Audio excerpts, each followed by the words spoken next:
Welcome back to the Slide Job Podcast. I'm your host, Colton Smith, or Left Turn Central, here joined by co-host Ben Miller. Back for another episode of the Slide Job I think this is the 50th episode, if I can count. We'll see. There we go. But yeah, 50 episodes, pretty quick considering we do 2 episodes a week most of the time. So it's gotten us here really quick, and it's been a lot of fun. Here's to another 50 or so.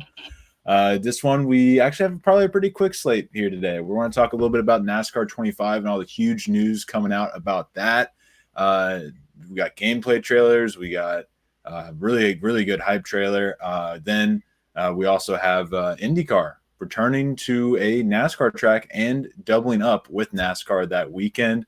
So be sure to find out stay tuned to find out what that is. Rough start for me, but I'll go ahead and ask you, Ben, how you doing? Yeah, I'm doing good, dude. Just a basic week for me this week. Just living that TQL life. Just trying to get better. 7 weeks in already, so I feel like I'm improving every step of the way. But what about yourself? How's your week? Pretty good. You know, just going around. Nothing too notable happened this week. Didn't try riding a motorcycle again, so think I'm doing pretty good. Birthday this weekend. Going to hang out tomorrow, and then Sunday is my birthday. So get to watch some NASCAR on my birthday, and maybe Chase gets a win. Who knows? Probably not, because it's at Loudon, but anything can happen. Yep, absolutely. But happy birthday, by the way. Thank you very much. Let's go ahead and get right into it. I'll start with the IndyCar news. There will be an IndyCar and NASCAR doubleheader, as IndyCar will be returning to Phoenix for the first time since 2018 on March 6th through the 8th. I think the actual race is on the 7th. So NASCAR's in town that week. There'll be a doubleheader with Xfinity. I believe if I read it correctly, the IndyCar race will be in the evening. And what really is notable to me on this is that there will be the IndyCar opener at St. Pete, and there will not be a 3-week break. We will have Phoenix the week after, which is my main complaint with IndyCar. I cannot tell you how many times I have watched the first St. Pete race. Yeah, that was fun. And then never touch it again because they go 3 weeks without a race. And then the race after that's not typically as interesting. And it didn't help that Alex Palou decided he owned IndyCar this season.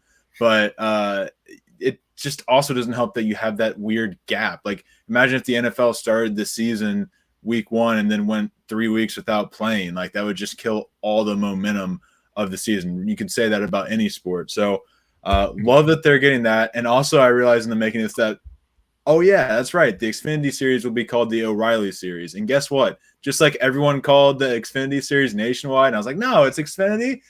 Now I'm going to be calling it the Xfinity series because there's no way I'm going to remember to call it the O'Reilly series. But we'll have to put some bets over under how long it takes for me to get that right. But I sure will try my best. But what are your thoughts on this, Ben? I know you're definitely a bigger fan of IndyCar than myself. So what do you think? Yeah, I mean, I feel like this is going to be great. I feel like this is going to be a great weekend for motorsports, having IndyCar and NASCAR battle it out. Not battle it out, but have a race weekend in the desert. I feel like that's going to be – I think IndyCar wins that battle. Oh, yeah, without a doubt. But in terms of speed. Yeah, but overall, though, as a race fan myself, I'm really excited to see this. And, as an IndyCar fan, though, I mean, a lot of IndyCar fans were saying more ovals, more ovals. We need more ovals on the schedule. And, I feel like with Phoenix, I can't wait to see what they can do at that track. And like you said, first time since 2018, so it's definitely been some time. But, I feel like this is going to draw a lot of fan engagement. I feel like this is going to bring fans together, like from the NASCAR side to the IndyCar side, to try to learn more about different series. And I feel like this is going to be really beneficial for a lot of race fans. And it's definitely cool that we're gonna see IndyCar and NASCAR in the same weekend. So it's definitely going to be fun for sure. Yeah, definitely excited, and it just makes it that much easier for me to get into the IndyCar series. It'd be a lot easier if Alex Palou would just go to the damn F1 already, but no, he's really good. He's really great, so I don't blame him for sticking around. Colton Herta is, though. Yeah, Yeah, yeah, that's my favorite driver. But every time I watch, he just I don't even want to go into it. But NASCAR 25 is our next talking point here. Official teaser came out 2 days ago, and then I believe yesterday was when the official gameplay came out. And then there's also YouTubers that are were able to get their hands on it and are showing some gameplay. So my takeaways from it: the graphics look great, probably the greatest we've seen in NASCAR. The physics look good too. It's kind of hard to know from a trailer, but from what I saw, the physics did look good. The wall physics looked improved. I think Anthony Alfredo was the one I was watching. He hit the wall a little bit, and it didn't completely wreck him like it did on NASCAR Heat.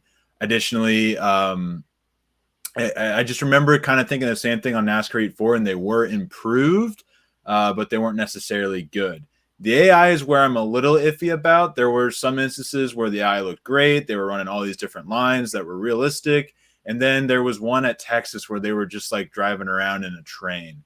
So I know it's not going to be perfect. It's literally the first iteration of this game. And I'm not trying to nitpick and say this game is terrible, don't get it. Like, I'm somebody who said I wasn't going to get it off the rip just because it was $70. Turns out it's only $60, which like only, but that's actually like what a retail price is for a video game. And so seeing that and seeing all of these trailers, yeah, I'm getting it day one.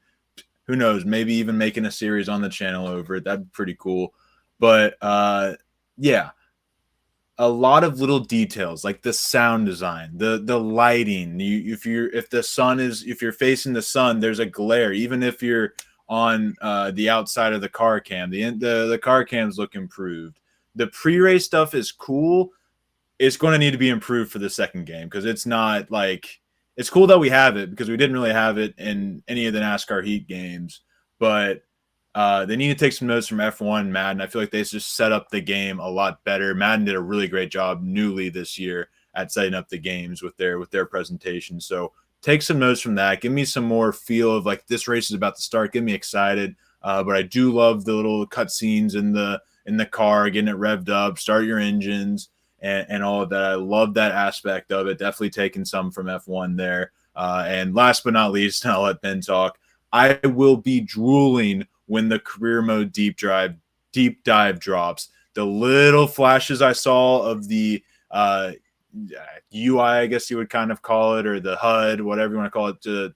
Yeah, UI. That's the word I'm looking for. I'm not a computer programmer, so please excuse my stupidity there. But yeah, just what I saw, the little flashes of the standings, the other stuff in there.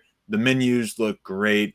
And just seeing the little details like the sounds and the lighting that were changed in the racing makes me excited for what little details they change within career mode to make it much more realistic. It better not be just like NASCAR Heat where money is just an object after season 1 or 2 and you have a god tier team. Like, it should be something that you have to maintain. And I feel pretty confident that this game is going to have that just based on what I've seen so far. So deep dive, I cannot wait for it to come out. I mean, technically it already has. They have explained it before, but I want to see just seeing the menus and all of that is what I'm waiting to see. But yeah, I'm very passionate about video games. Ben, what do you think? Yeah. I mean, yeah, I didn't look too much into the game, but I saw a little glimpse of it last night. Like, I like the lighting, I like the colors, and the fact that there's the Cup Series, the Xfinity Series, the Truck Series, and the ARCA Series. Though I feel like that's definitely cool to see. I mean, just when I was younger, like all we got was the Cup Series. We didn't have the Xfinity Series, the trucks, or ARCA though. But now that they're putting the Xfinity, the trucks, and the ARCA in not just the Cup Series, but those three series, I mean, it's a lot to choose from when playing the game. But yeah, I feel like that's what really stood out to me though, because when I used to be a gamer on the Xbox when I was younger, I mean, we never got any Xfinity trucks or ARCA or anything like that. But yeah, I feel like that's going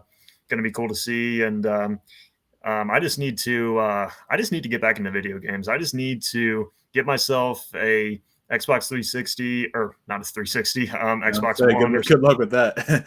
yeah. But yeah, Xbox One, PlayStation, PS5, something like that. I really need to get back into video games. It's been so long, but yeah, I if I had a gaming system, I would definitely be getting this game for sure, because out of all the video games like Madden, 2K, Grand Theft Auto, Call of Duty, NASCAR is my favorite game to play.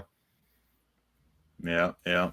It's really special, and I feel like the NASCAR Heat games have always been overhated. I'll go to my grave saying that, even though there's plenty of videos on this channel of me complaining about it. It's one of those, you don't know what you had until you miss it, and we have definitely been missing a NASCAR game. I believe 4 years now since NASCAR Ignition 21. And that's the thing, just the vibes around it are so much different than the launch there. I could kind of smell that from a mile away, that NASCAR Ignition was going to suck, and it did.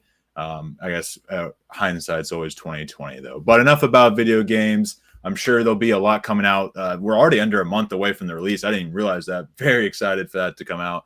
Like I said, I'm honestly thinking about getting a series on the channel going. Career mode series for sure. It'd be pretty cool. So we'll see if I'm able to make that happen. But regardless, let's go ahead and get into some more serious talk and looking at the NASCAR Cup Series current playoff standings. You got Denny Hamlin at the lead, up 26. Byron's up 24 in second. Larson up 24. Bell's up 20.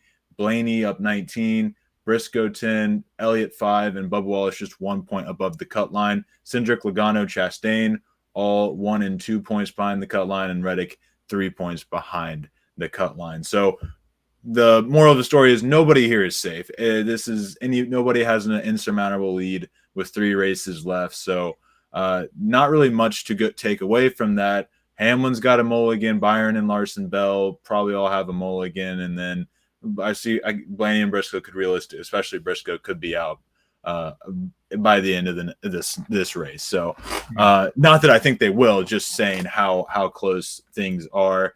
And we're heading to New Hampshire. This is a very, very interesting track, especially when you look at the average finishes here. Josh Berry in one race actually has the best average finish at New Hampshire with 3rd place. But then you have to go down to Kyle Larson beyond Harvick and Truex, who have the 2nd best average finish, 2nd and 3rd best. Larson has a 7th place average finish. And then you have John Hunter Nemechek and Chase Briscoe. And John Hunter Nemechek only 1 race here in the next gen era, but Chase Briscoe's got 3. He's finished 9th. So what a place to start the next round for Chase Briscoe, a guy who had an outstanding first round. Let's just go to a track where you're currently the 4th best driver, 5th best driver at in the Cup Series. But it's not all telling, because Christopher Bell is down with a 10th place average finish, and he has dominated this track a couple of times. Tyler Reddick's also really good here. Chase Elliott's also got a 10th place average finish. I talked about him potentially getting a win. Who knows? Denny Hamlin, Chris Buescher at a 12th place average finish. Buescher's just, finishes well everywhere in the next gen era. But yeah, I mean, I'm looking at this list, and Josh Berry's probably thinking, why couldn't I have had Loudon in the first round? Maybe that's a track I could have gotten a good finish at. Bristol could have been one too, but that was more his team than himself. I know Alex Bowman isn't losing too much sleep, as he had a 28th place average finish. I think his first race here was the infamous one where his car was on fire, and and they were trying to get him to still race. Tommy Baldwin was still trying to get him to still race. And maybe it wasn't his first race, but it might have been his last race for Tommy Baldwin, because he was just like, screw you, man. What a time to be in NASCAR when Tommy Baldwin was around. So I say all this to say it's a very mixed field, I would say. I don't know if there's one person. Christopher Bell could go back-to-back. This is definitely his track. But Kyle Larson has a better average finish than him. Not that average finish means everything, but it's a good indicator. Denny Hamlin has been dominant at the mile tracks, short tracks in general this season. So why can't he dominate this race? And is it bold predicted that Ryan Preece would win the thing, and a non-playoff driver would take 2 of the 3 races this round? So really a lot of places this round could go. Ben, what are you thinking? Just starting with New Hampshire. Yeah, I mean, going into New Hampshire this week, a couple drivers that I got my eye on are obviously the Joe Gibbs Racing drivers. I mean, obviously they're the hottest team right now. I mean, they won all three races in the round of 16, and just looking at Christopher Bell, though, I mean, obviously he was our winner last week in Bristol. He's been really strong at the short tracks this year, and I mean, like you mentioned, I mean, Loudon has been a really good track for him, though. I mean, there's a possibility that he can go back to back, and like whenever you go to Loudon, you expect that 20 car to be up front, leading laps, having a fast car, competing for stage wins. And yeah, I definitely think we're going to see that a lot on Sundays. So I feel like this is going to be really beneficial for that 20 group to try to punch their ticket to the round of 8. And also his teammate Chase Briscoe. I mean, arguably the hottest driver right now in the Cup Series, with 2 wins on the year at Pocono and the Southern 500. And but yeah, I feel like he's just been one of the most consistent drivers. He's definitely a championship threat, and I can definitely see him being a factor this weekend. Like in the past, that 19 car has always been good at Loudon with Martin Truex Jr. So I feel like going into this race on Sunday, that's going to be beneficial for Chase Briscoe. And yeah, I feel like Joe Gibbs Racing, they're going to continue the momentum, and they're definitely going to be the cars to beat for sure. I'm loving the conversation that I'm starting to see around Chase Briscoe and Christopher Bell, because even though Denny Hamlin's probably still the flagship driver there, that's the future of Joe Gibbs. And there was actually a post by NASCAR, I believe their Twitter, that I have pulled up here, where they compared their stats so far this season. And Christopher Bell's got 4 wins, Briscoe's got 2, so he has that category. But Briscoe's got 6 Busch Light poles. That's big stuff right there. But also 12 top 5s to Bell's 10 top 5s. Also, he's led 770 laps to Christopher Bell's 239. And then you look at the average finish, Christopher Bell's got a 12.5. Chase Briscoe's got a 12.7. So it's probably a question that I would want to bring up with with Bull and if Josh ever comes back on the pod. Like, I think I know where Josh is going with that one, but I'd like to hear, because it's really becoming a sturdy argument for Chase Briscoe already in his first season. So what happens as we get 2 and 3 years into Chase Briscoe's tenure? I mean, I have said it. I felt that Chase Briscoe is a championship level talent, and he's now joining a championship level team. So it makes sense that he could win a championship with that very team. But I mean, Christopher Bell is right up there with him. I think it's going to be really fun to see.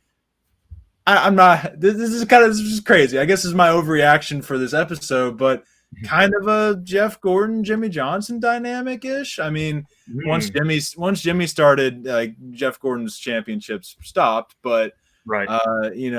I think these are 2 guys on the same team that could really just kind of raise the level of each other in a similar way that Johnson and Gordon did a lot throughout the 2000s. So that's a take closer to home to you. Do you see what I see there?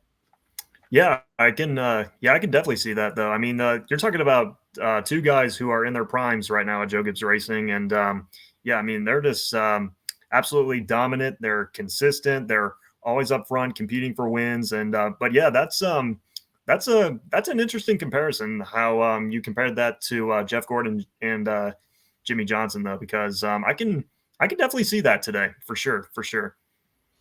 Yeah, I mean, obviously, we're not going to get any 7 championships out of either of these guys. Oh, we're not going to get, we're not going to get even 5 with this format. But I think we could see multiple. We really could see multiple. I mean, I don't think Briscoe is probably.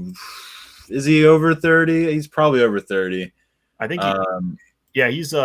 I think he's 30 years old right now, currently. 30, right at 30. I'm gonna try and look it up here. Bell, I know, is right on the cusp of 30 as well. Bell's 30 right now. He'll be 31. Yeah. I have to do it based on the date because that's what they put in there. But yeah, it's a really an interesting debate. And I saw that. Yeah, they're both 30. They both are born in December. Do they have the same exact birth date? Do they really? They are 1 day apart. What? That's insane. Bell was born on December 16th, 1994, and Chase Briscoe was born on December 15th, 1994. I Wow. didn't even know that. That's insane. That is insane. Yeah, that's What a little nugget I wow. just found out. Not to tell everybody about that. That's Yeah. that's the kind of reporting you get here at the Slide Job Podcast. But now that aside, let's circle back to the New Hampshire race. What do you think is the main key going in this race to get the win? Yeah, I mean, I feel like there's definitely going to be a lot of strategy to take place. I feel like qualifying is going to be really beneficial this weekend. I mean, as always, you always got to have that track position. Can't afford to have any mistakes, especially on pit road. So, yeah, I feel like you just got to show up with a fast car and execute a good race and try to put yourself in position to get those stage points. And because points are always going to be beneficial, and I can definitely see those 12 guys who are in the playoffs right now try to do whatever they can to get on a good strategy and try to grind it out to get those stage points and try to put themselves in position to win and advance to the round of 8. But yeah, overall though, it's definitely going to be a good race for sure. And I feel like as we get into the round of 12, a lot of these guys, they're definitely going to see we're definitely going to see some aggressive racing. I mean, it's a short track. These guys are going to do whatever it takes to put themselves in the best position. So yeah, it's definitely going to be fun to watch for sure. Yeah, and I'm looking at this top 8 right now, and I'm thinking about who do I think is going to fall out, and I'm gonna be honest. I think other than the obvious, like maybe Bubba Wallace, just because he's only 1 point above, I could really see Ryan Blaney having a really rough race. I mean, he has a 21st place average finish at New Hampshire over the last 3 races. It's not a track that stands out to him, so if he's not able to get stage points, I could see that 19-point deficit falling. And who do I see replacing him? None other than Tyler Reddick. This is a good track for him, and there's quite a gap to make up, but I'd say at the very least, I see Ryan Blaney being in quite an interesting point situation going into that of Kansas. That's our next race, right? I surely am reading this Yeah, correctly. that's Kansas. Kansas, yeah. So I really could see Blaney. I wouldn't say he's for sure going to be out, but I could see him being maybe 5 points above the cut line, a little more scary situation for him than maybe you would expect. And Kansas is a good track for him. The Roval, I mean, he's gotten a couple good finishes there, but he's no road course ringer in the age of road course ringers. So I wouldn't necessarily count on that if that ends up being a coming down to the wire. But I feel confident Kansas will probably get him back out of that dip. But there's something to think about. Things like this happen in the playoffs. You have one rough race, and then something unforeseen happens at a track you plan on doing good at, and then the next thing you know, you're at the Roval and you have to perform. It's happened to everybody. So that's a guy I got circled. I'm gonna keep an eye on Ryan Blaney. If he does well at New Hampshire, I think he's fine to make it to the next round. But I could see that 19-point gap dissipating a little bit if he doesn't have the best day, and anything can happen after that. But is there anybody that you see in this top 8 that you see dropping, or is there somebody that you just think is too good in that bottom 4 and they'll find their way in the top 8 by the end of the day Sunday? Yeah, it's kind of interesting. You brought up Ryan Blaney. I mean, like you said, Loudon hasn't really been the best track for him, so it'll be interesting to see what he can do on Sunday. But when you look at Kansas, that's always been a good track for him. And yeah, I feel like overall though, this is going to be a tough test for Ryan Blaney though, because he's another driver that's been really competitive and really consistent the last month, putting together great finishes, always running up front, always leading laps. So I mean, like when I look at these tracks, not London, Loudon, Kansas, and the Roval. Like now that I'm thinking about it, though, is this the round that slows down Ryan Blaney a little bit? Like, I mean, I could definitely see it happening though, because London, or why do I keep saying London? Loudon. I want to go back. Yeah, I definitely do want to go back. I definitely miss London. Shout out to London. But yeah, overall, it'll be interesting to see what Ryan Blaney can do at these 3 tracks. I feel like Kansas is going to be his best one. So yeah, I feel like that that 12 group, they're definitely going to face some challenges for sure. But a driver below the cut line that I would keep an eye on, and I know you're probably not going to like this, and I know you're not really a big fan of this guy, but Joey Logano. I mean, I feel like he's been, yeah, I just feel like he's been turning it around lately, and I believe he's had 2 top 5s in the last 2 races. So I feel like that 22 group, they're starting to catch on a little bit. And plus, this is a home race for Joey Logano. Even though it hasn't been his best track, he does have a win there back in 2014. But obviously, that's a different time. But in a way, though, I'm keeping an eye on Joey Logano in this round because you know how he is in the regular season, though. He's quiet. He doesn't perform the best. Obviously not the best Penske car during the regular season, though. But, when it comes playoff time, Logano and Paul Wolfe and that 22 group, they flip the switch. And, when it's time to go when it's time to go, he knows it's time to go because, that team knows how to turn things around and try to compete for some wins, put themselves in the best position to get some points, bringing these fast cars. And, it definitely wouldn't be surprising to see Logano try to be competitive in this round because, obviously what he did last year. He had a quiet regular season and turned it around in the playoffs. And what happened? What happened next? He went on to become a 3-time champion. So, I got my eye on Logano for sure. All right. Obviously, I think it kind of goes without saying. Keep an eye on Tyler Reddick. He's better than 12th in the points. I'm confident he'll get the stage points and the finish to make it to the next round. Even though I said he wouldn't make it out of the round of 16, he proved me wrong very, very quickly. Ross Chastain's a guy I know I've mentioned before, so I won't go too deep into. But Loudon's not a bad track for him. Kansas is a mile and a half. He's been fast at the mile and a half. Trackhouse has been fast at the mile and a half, and they're going to be giving him everything he can to succeed. So I like that. Not the best Roval finisher, but he has been a proven good road course racer. So I wouldn't be shocked if he was able to manufacture a good win. If he can just get stage points, if he can finish in the top 10, I think it's realistic to see him finish top 10 all 3 races. That could get him into the next round. If there's a collapse from somebody like a Ryan Blaney, if Bubba Wallace doesn't make it, I'm not rooting for that, but I'm saying looking at that cut line, just some drivers on that cut line, if some big misfortune happens, we've talked about Hendrick, if the 24 or 5 or the 9, they all can easily fall out of the top 8 if they continue to look as bad as they did in the first round. So that's honestly another talking point we probably should have gone into is Byron Larson Elliott going to be okay?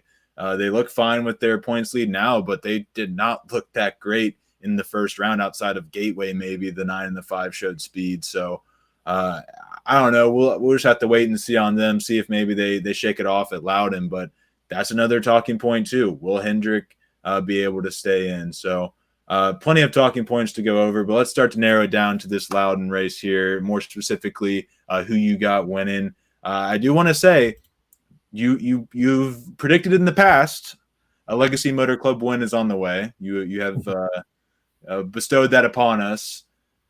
Pretty good track for John Hunter Nemechek. Definitely his wheelhouse, and like I said, 7th place finish last year.